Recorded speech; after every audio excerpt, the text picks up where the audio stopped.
What's going on, everyone? Joe from HOGOUT. I hope you guys are having a great weekend.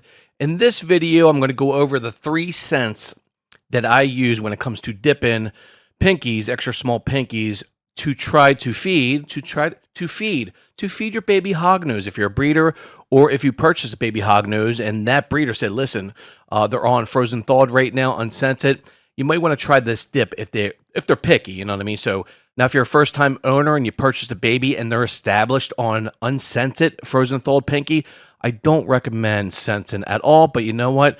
That's usually the last resort that you need to do if your baby hasn't fed in like 2 or 3 months. So let's move on to this video. I go into some detail. So if you have any questions about scenting, please hit me up down below in the comment section. With that being said, let's get on to this video here on HOGOUT.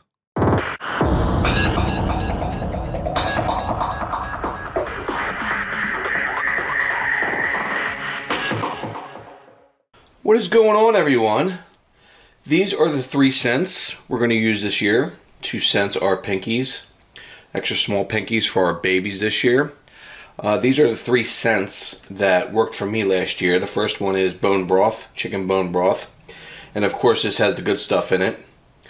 And it has no SMG. MSG, doesn't have any. Alright, the next one we're going to use is pink salmon. This is wild caught pink salmon, and it's in water. So I don't use anything that's in oil, just water. That's all you need. Very easy stuff here. And then we got sardines served in water as well, so water again. And then we have some water to mix with the water. Alright, awesome, good stuff. And the first one we're going to do is the bone broth, the chicken bone broth. We're going to fill up probably like 10 of these, since this works the best for me. Well, no, actually, I think salmon last year worked the best for me. Well, we'll do 10. How about them bananas? Alright, so let's open this up and pour it in.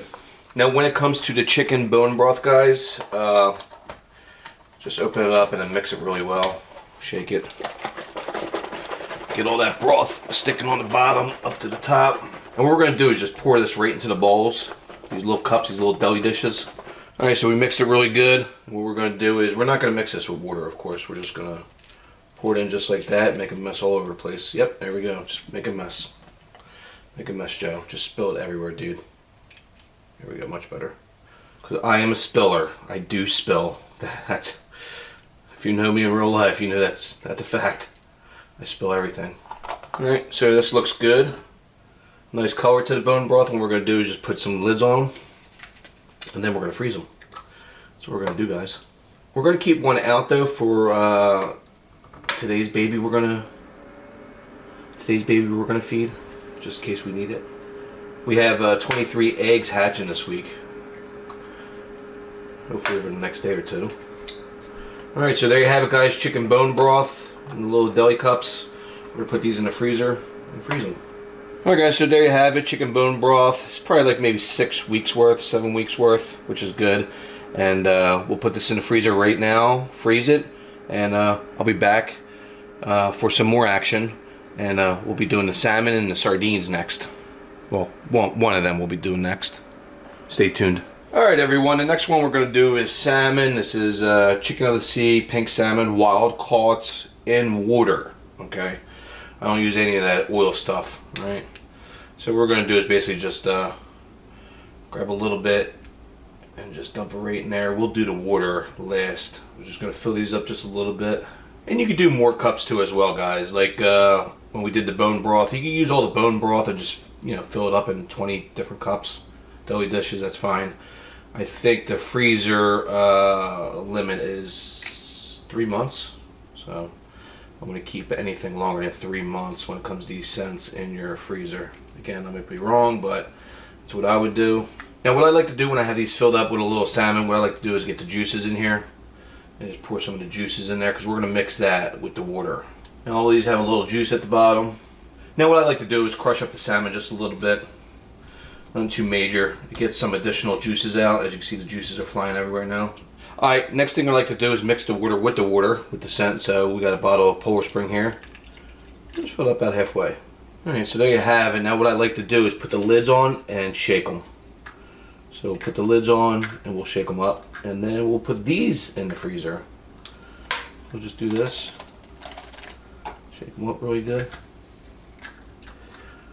We're pretty much done with the salmon. And if you're new to this, what you do is you get the pinky, which I'll show you in my next video, feeding my baby, is you just get the pinky head and you just dip it right into the juices. Alright, so there you have it. Salmon is done. We'll put this in the freezer now, and then I'll come back and we'll do the sardines. Let's do this. Alright guys, next we have up is Beach Cliff sardines served in water. Again, water, no oil, none of those fancy ingredients or additives. We don't need it. Just in water.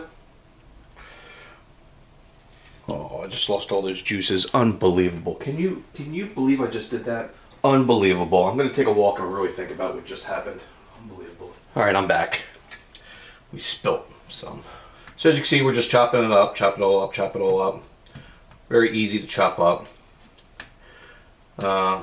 These are very delicious to eat right out of the can, just by the way. They're very delicious, eating right out of the can. Chop all this up, mush it up, because it has juices all soaked up inside of the sardines. Alright, what we're going to do is the same thing we did with the salmon. You know I like to spill stuff. Just going to get a little bit and put it in there.